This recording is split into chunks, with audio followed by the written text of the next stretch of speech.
June 18th, 1900, Volume 3. All of creation points out the love of God. The wounded body of Jesus points out the love of neighbor. As he continued not to come, I tried to apply myself to considering the mystery of the scourging. While I was doing this, I just barely saw blessed Jesus, all wounded and dripping blood, who told me, "My daughter, the heavens, along with all creation, point out the love of God. My wounded body points out the love of neighbor, so much so that with my humanity, united to my divinity, from two natures I formed one, and I rendered them inseparable, because I not only satisfied divine justice, but I operated the salvation of men. And so that every one assumed this obligation of loving God and one's neighbor, I not only made them one, but I reached the point of making of it a divine precept. So my wounds and my blood are many tongues that teach every one the way to love one another, and the obligation that all have to care for the salvation of others." Afterwards, assuming a more afflicted appearance, he added, "What a ruthless tyrant love is for me, as I not only employed the course of my mortal life in continuous sacrifices, to the point of dying, bled dry on a cross, but I left myself as perennial victim in the sacrament of the Eucharist. And not only this, but I keep all of my favorite members as victims, living in continuous sufferings, employed for the salvation of men, just as among many I have chosen you, to keep you sacrificed for love of me and for men. Ah, yes, my heart finds no respite nor rest if it does not find man. And man, how does he requite me? With most enormous ingratitudes." Having said this, he disappeared. June 18th, 1901, Volume 4. Jesus demands his glory from every particle of our beings. From the state of union to that of consummation. As I was in my usual state, I saw my sweet Jesus for a little, and I began my laments about my poor state of his privations, and about a sort of tiredness, physical and moral, as if I felt my poor nature being crushed and failing me in all its parts.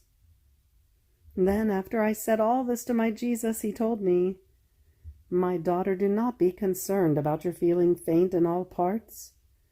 Don't you know that everything must be sacrificed for me, not only in the soul, but also in the body? And that from the tiniest little particles of your being I demand my glory? And then don't you know that from the state of union one passes on to another one, which is that of consummation? It is true that I am not coming as usual so as to chastise the people, but I also use this for your own profit, which is not only that of keeping you united with me, but of consuming you for love of me. In fact, as I do not come, and you feel faint because of my absence, do you not come to be consumed for me? After all, you do not have greater reason to afflict yourself. First, because when you see me, it is always from your interior that you see me come out, and this is a sure sign that I am with you. And also because not one day has yet come in which you can say that you have not seen me perfectly." After this, his voice assuming a sweeter and more benign tone, he added, "My daughter, I recommend to you very, very much that you let not even the slightest act which is not patience, resignation, sweetness, sameness, tranquility in everything, come out of yourself. Otherwise you would dishonor me, and it would happen as to that king who lived in a palace which was well adorned inside, but on the outside it could be seen as full of cracks, stained, and about to collapse. Would people not say, 'What, a king lives in this palace?' And yet such an ugly configuration can be seen outside as to make one fear even to draw near it. Who knows what a king he must be?" Would this not be a dishonor for that king? Now think that if anything which is not virtue comes out of you, they would say the same about me, and I who live inside of you would remain dishonored. June 18th, 1923, Volume 15. Prodigies, wonders, excesses of love of our Lord in instituting the most holy sacrament and in communicating himself.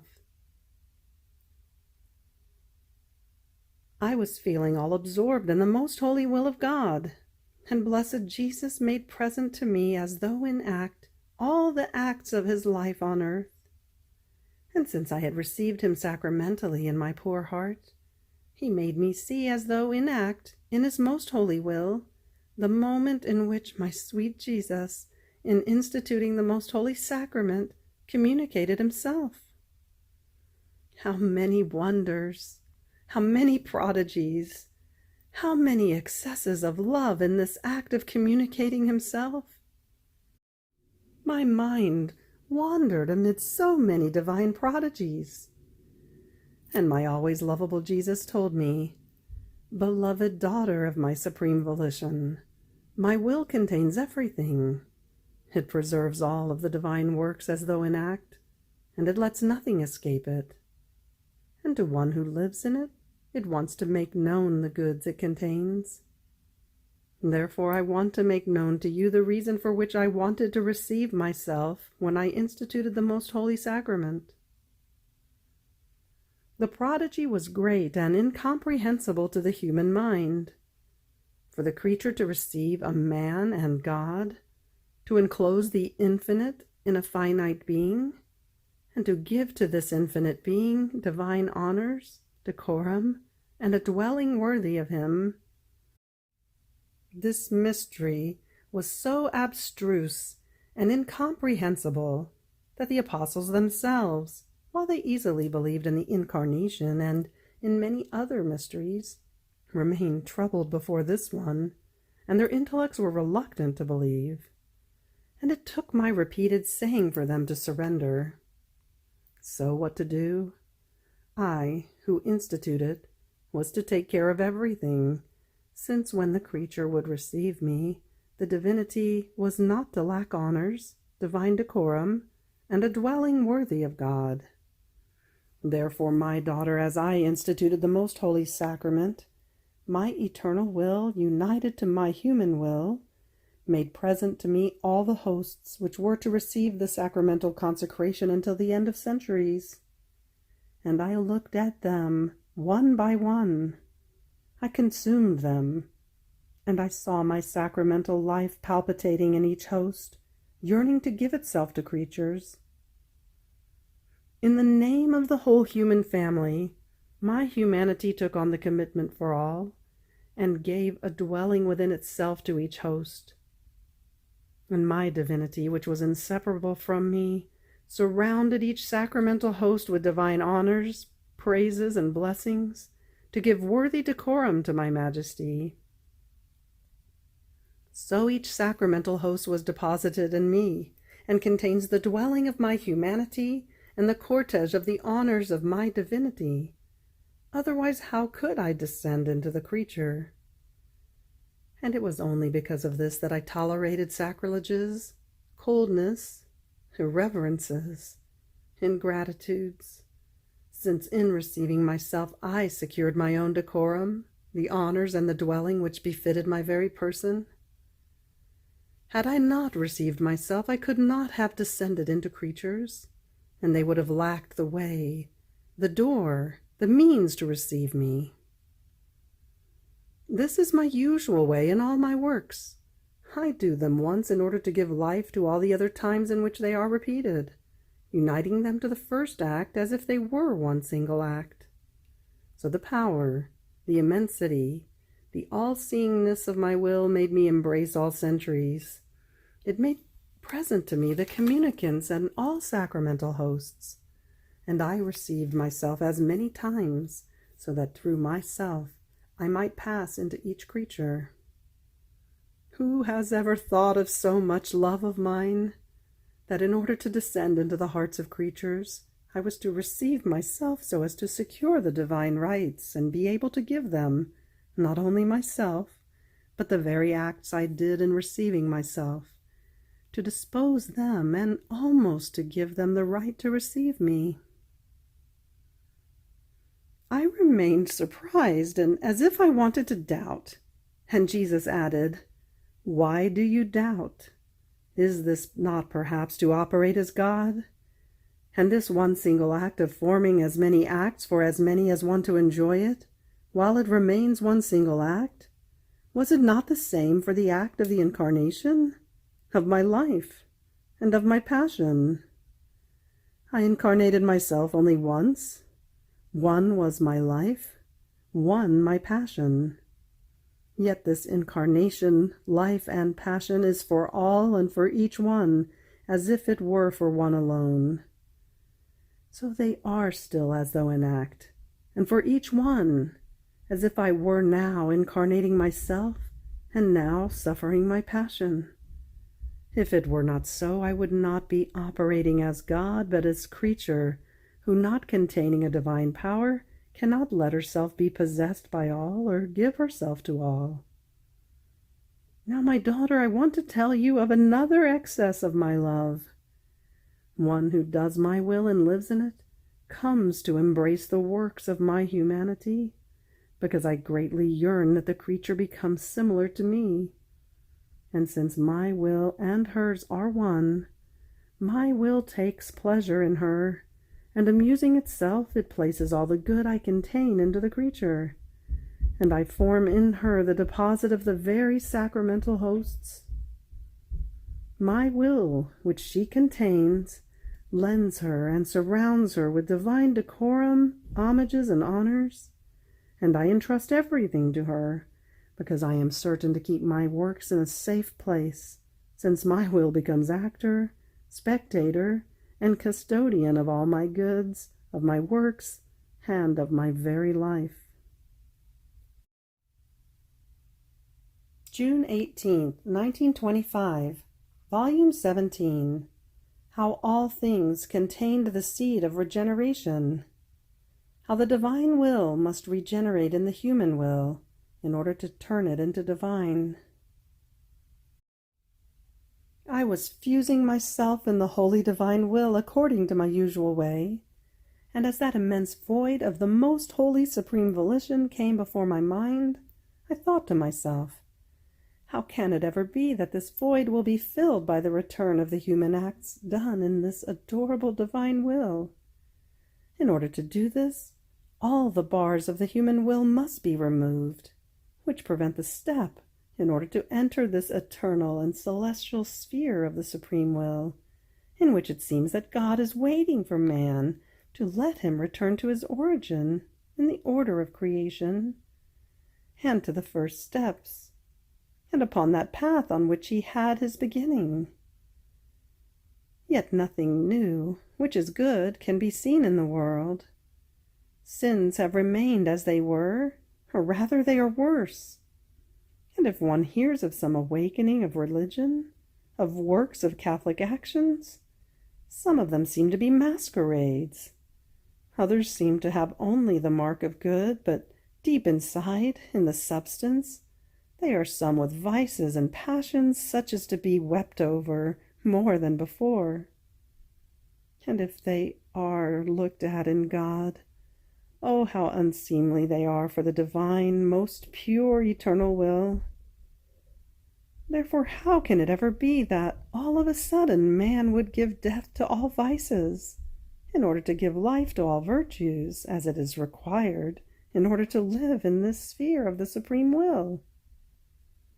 In fact, in order to live in it, there are no compromises, or lives split between virtues and vices. Rather, it is necessary to sacrifice everything, so as to convert all things into will of God. The human will and the human things must have life no longer, but must exist in order to let the will of God be fulfilled in them, so that God may carry out his life within us. Now, while I was thinking about these and other similar things, my sweet Jesus, interrupting my thought, told me, "My daughter, yet it will be so. This immense void of my will be filled with the human acts done by the creatures in my will. The divine will came out from the eternal womb of the Supreme Being for the good of man.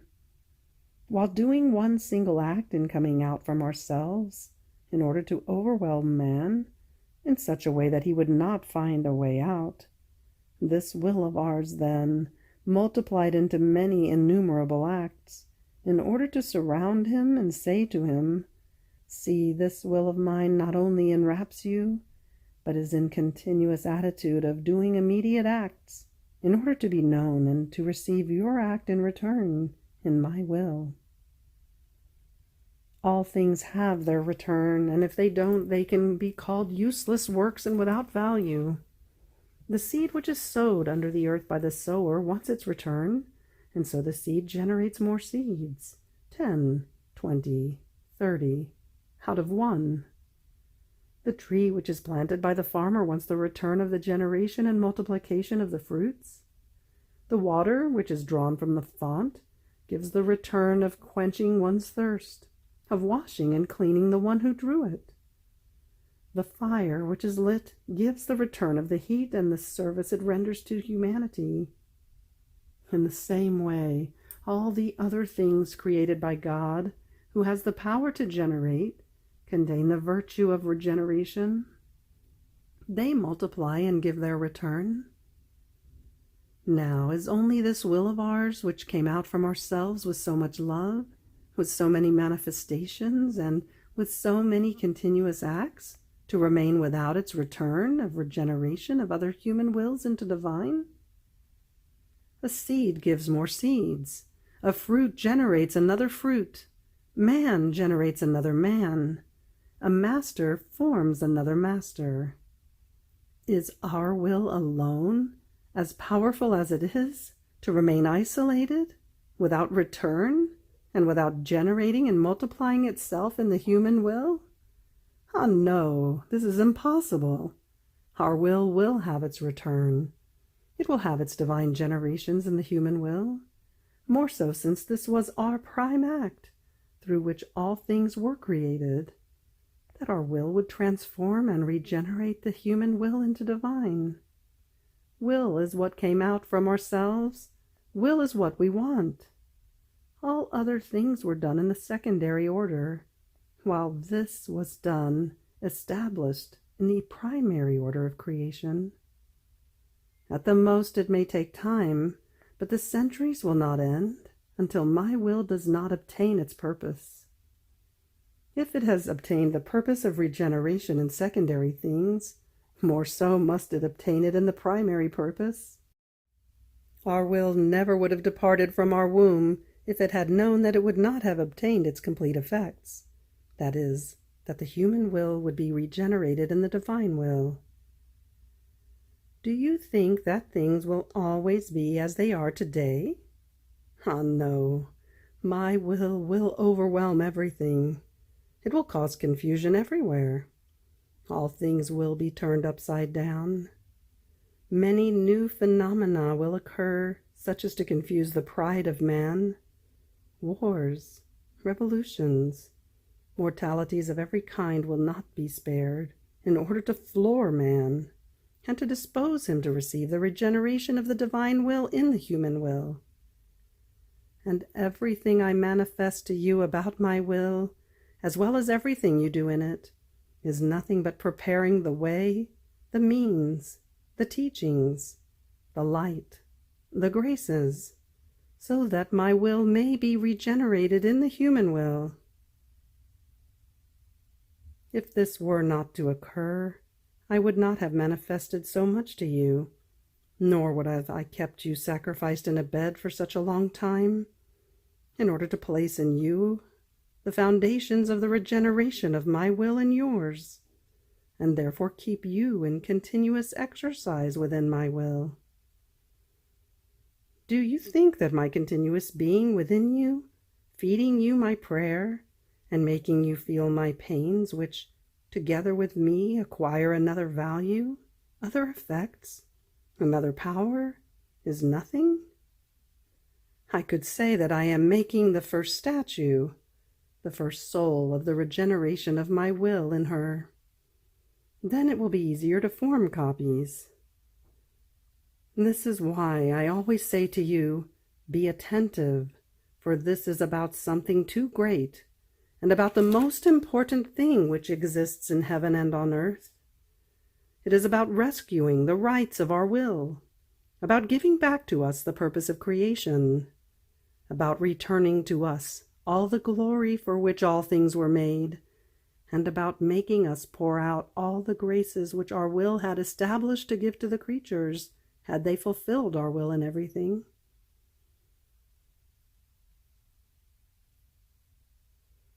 June 18th, 1930, Volume 28. How all created things call the creature to do the divine will. God, in creating man, placed him inside his divine enclosures. My abandonment in the Fiat continues, and while my poor mind was following the creation in order to keep company with the acts that the divine will does in it, my sweet Jesus told me, "My daughter, each created thing calls the creature to do the divine will. They are without voice and they speak, but speak according to the act that the divine volition carries out in them. In fact, each created thing carries out a distinct act of divine will, and with that act, it calls the creature to do its divine will. Each created thing has received from God, for this purpose, a special delight, in order to attract the creature in a mysterious way to do his divine will. This is the reason for the order, the harmony of all creation around the creature, in such a way that the sun calls with its light, and unleashing its heat, it calls her to do the will of her Creator.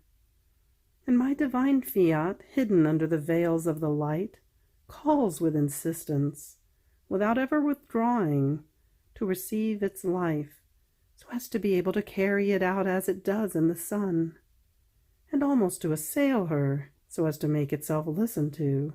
It invests the creature from all sides, to the right, to the left, over her head.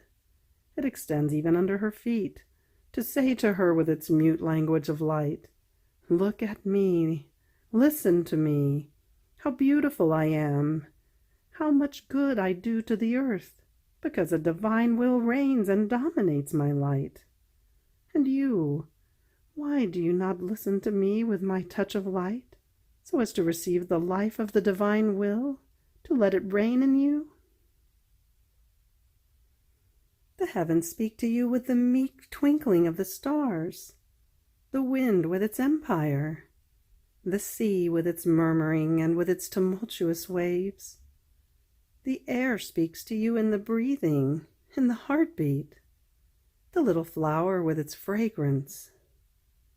In sum, all created things compete among themselves in calling to you to receive my will in order to let it reign, so that heaven and earth may be nothing other than act of divine will. Oh, if creatures listen to the many voices of creation that, though mute, are yet real and always present in their midst, they would surrender to letting it reign, as it reigns with its full triumph in all things created by us." Then I continued my round in creation, and as I arrived at Eden, I followed what God did in the creation of man. And my beloved Jesus told me, "My daughter, as you arrive at this point of the creation of man, we feel wounded, and we have present the moving scene of how he was created by us. Our love swells, overflows, runs to find man as he was created by us. Our love becomes delirious, and in its delirium it wants to embrace him, clasp him to our divine womb, beautiful and holy just as he came out of our creative hands. And not finding him, our love changes into a delirium of sorrowful love, and longs for he whom it so much loves. Now you must know that our love in creating man was so great that as soon as he was created, he was placed by us within our divine enclosures, and we gave him, as little Adam, the human will, immersed in the immensity of the divine will. Therefore it was natural for him that, being a little atom, he would have to live of divine will. Our divinity said to him, "We give you our divine will at your disposal, so that the little atom of yours may feel the need to live of its immensity, to grow with its sanctity, to embellish itself with its beauty, to make use of its light." Seeing himself little, he will feel happy to live within the enclosures of our fiat, so as to live of our divine qualities. And we delighted in seeing this little atom of the human will live within our interminable enclosures, under our care, under our gaze, growing beautiful and graceful, of a rare beauty, such as to enrapture us and to let us find our delights in him. But brief was his happiness and our joys for having created man. This atom of the human will did not want to live of divine will, but of itself. It can be said that it repressed ours to live of its own. In fact, as much as he wanted to go out of our will, he could find not even a little space in which to go, because there is not one point in which it is not present. Therefore, as much as he did not want to live of our own, he had no place to go. So while he was inside our divine fiat, yet he lived as if it were not there, and voluntarily he lived of his miseries and of the darkness that he himself formed for himself. And this is the reason for our continuous longing, that he would no longer keep our will repressed, but rather he would repress the atom of his will, to live happy and holy, and we may find in him our delights. June 18th, 1937, Volume 34. What one obtains and what submitting oneself to the divine will means. Exchange of abandonments between the divine will and the soul. Merit that she acquires. Outpouring of love. How in every created thing there is the deposit of love for us. I was following the divine volition and its acts, and oh, how many surprises, how many consoling things. One feels such love that one feels as drowned in the divine flames.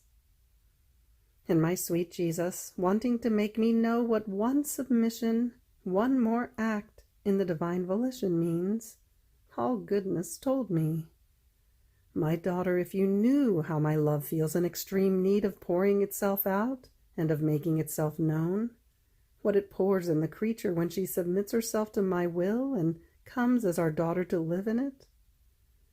As she submits herself and we see her in our divine enclosures that are interminable, we feel ourselves enraptured. And we pour forth new seas of love over her, but so very great that she feels herself drowned. And not being able to contain it all, she makes a gift to everyone, to all created things, to the saints, to the angels, to her Creator himself, and also to the hearts disposed on the poor earth, of the sea of love that she has received. We feel ourselves given to everyone in order to make ourselves loved by everyone. What traffic! How many loving industries! We feel ourselves repeat our surprises of love, to reciprocate our divine ways. As the creature submits herself to our will in order to let it reign, she forms the place for us in her in order to let us operate as God in her tiny little field. And so many are the prodigies that we do, our industries of love, that the heavens lower themselves, are shaken and amazed. They contemplate what we do in the creature where our divine fiat reigns. You must know that our creation in man is not finished, because it was interrupted by the withdrawal that he made from our volition.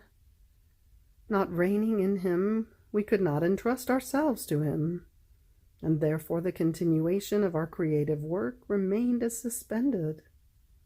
So with anxiety we await that he returns into the arms of our Fiat, so that he let it reign. And then we will repeat the continuation of the creation, and oh, how many beautiful things we will do.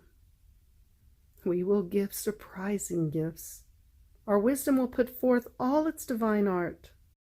And oh, how many beautiful images that resemble us will receive its divine light put forth, all beautiful, but distinct from one another in sanctity, in power, in beauty, in love, in gifts. Our love will not be hindered any more. Finding our volition, it will be able to do and give what it wants. Therefore it will display so much in giving in order to recover the losses of its repressed love. And since we will be free in giving, we will call them our times. We will make ourselves known for who we are, how much we love them, and how they should love us. We will give them our love at their disposition, so that we could love each other with one single love. In fact, one who will live in our volition will be our triumph, our victory, our divine army, the continuation of our creation and its completion. Do you believe that it was nothing for us, wanting to give and not being able to give, to have the power to create innumerable prodigies of graces, of sanctity? And because our will does not reign in souls, we are as rejected and impeded from being able to create our most beautiful works. This is the height of our sorrow. Therefore, by never doing your will, you will be able to mitigate this sorrow for us. And by always doing ours, you will have our power, our love in your power, so you will be able to enrapture our Fiat in order to let it reign in the midst of the human generations. After this, I continued to think about the divine will, and I said to myself, is it not enough to give oneself one time to the mercy of the divine Fiat? What can be the good of giving oneself always? And my always lovable Jesus added, my blessed daughter, you do not know the secrets of our love and our infinite stratagems that reach even to the excess. Indeed, one needs to love in order to know how to find so many discoveries of love, so as to be able to give and receive from whom one loves. You must know that every time the creature gives herself to us, to the mercy of our volition, we give ourselves to her, as abandoning ourselves into the bosom of the creature. And if you knew what this abandoning of ourselves means, the grace, the good that we leave her, the renewal of our life that we repeat for her, your heart would burst with joy, with happiness, and with love. But this is nothing. Every time she gives herself to us, we give her the merit that she has given us her life. And if she gives herself 10, 20, 100, 1,000 times, and even more, so many times we give her the merit as if she were to have given us as many lives for however many times she has given herself, and as many times we give her our life. We renew hers and ours. We repeat for her the good.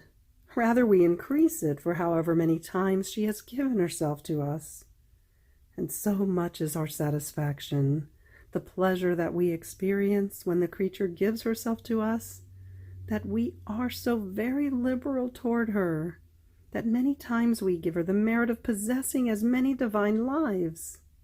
And by locating hers, we give her the merit of as many lives for however many times she has given hers. This is our divine commerce we want in order to give ourselves. We give ourselves in order to receive the life of the creature in our supreme being.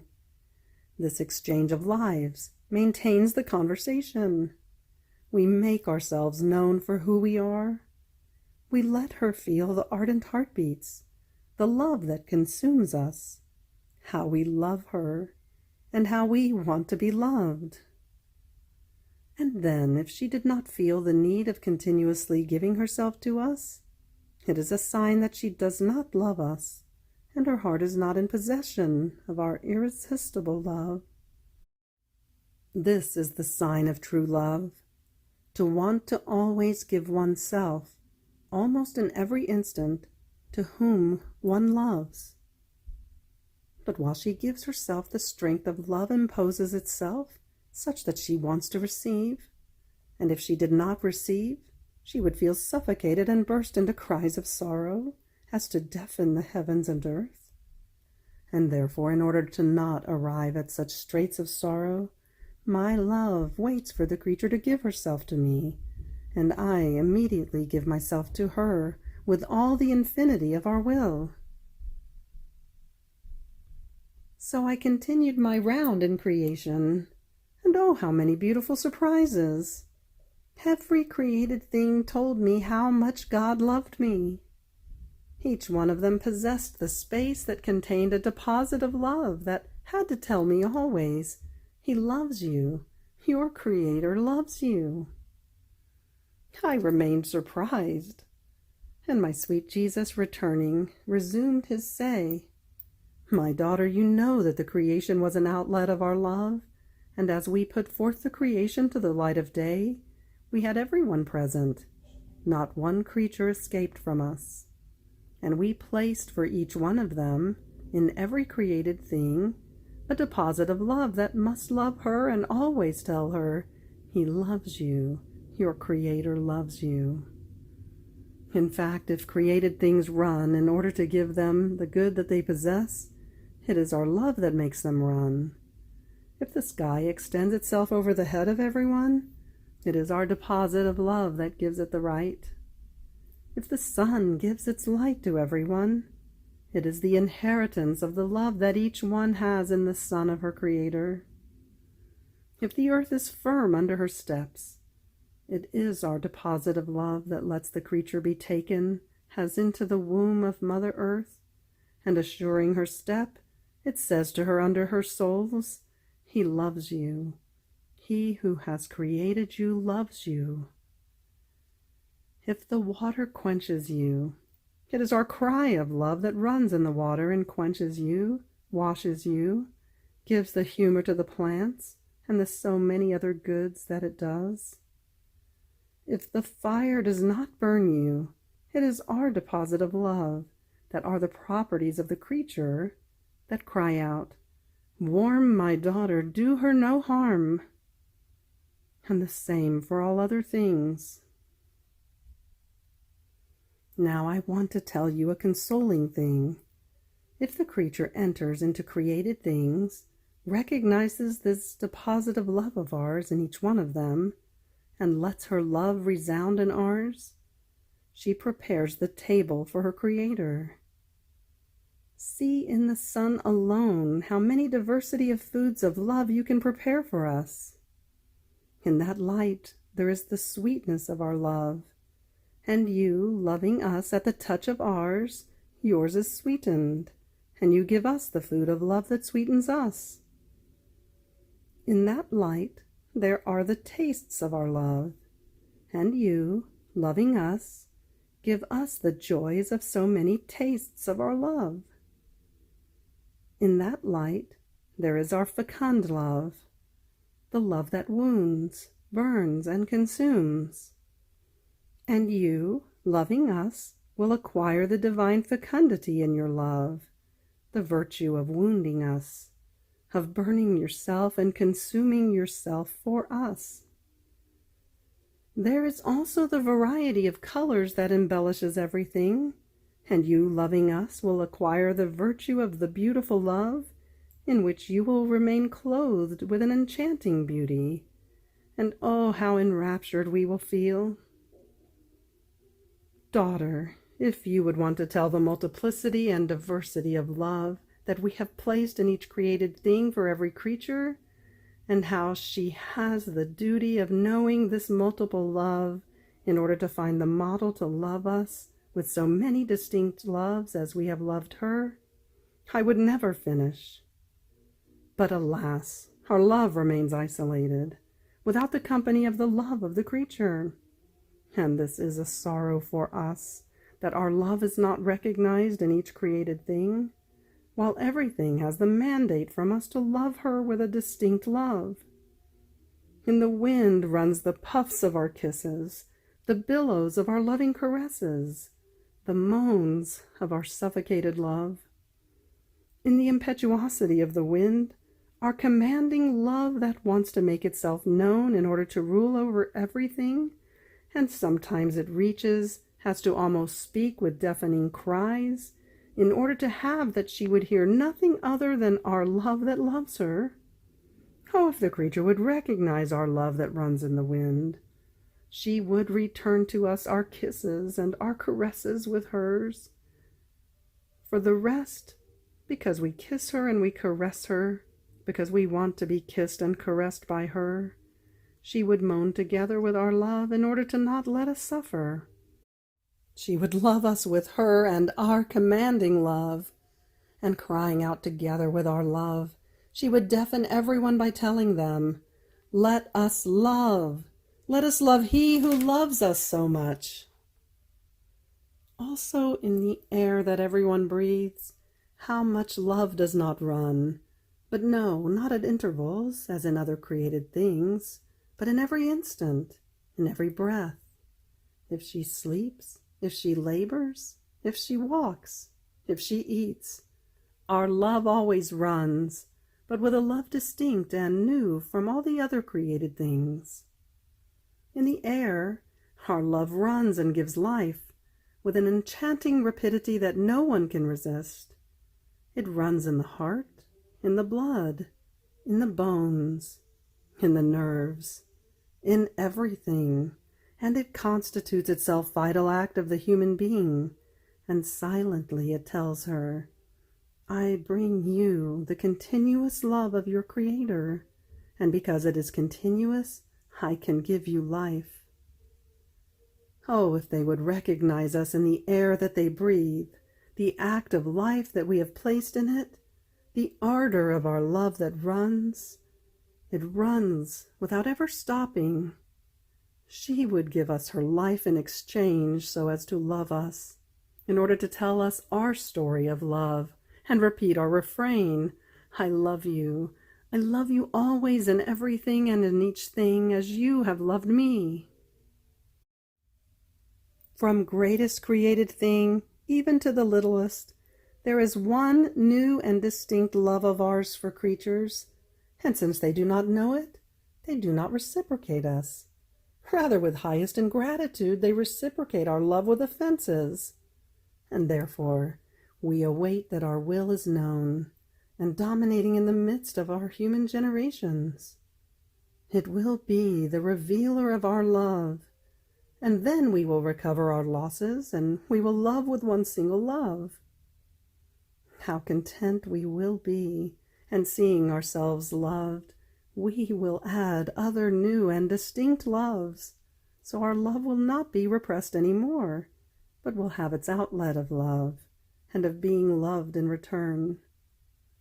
Therefore pray that our kingdom come, and you recognize our love. And if you want love, love us. If we do not find our love in the creature, we do not know what to give to her, nor what to do with her, because the support for where to place our graces and the first element that forms our life in her is lacking. End of June 18th. Fiat.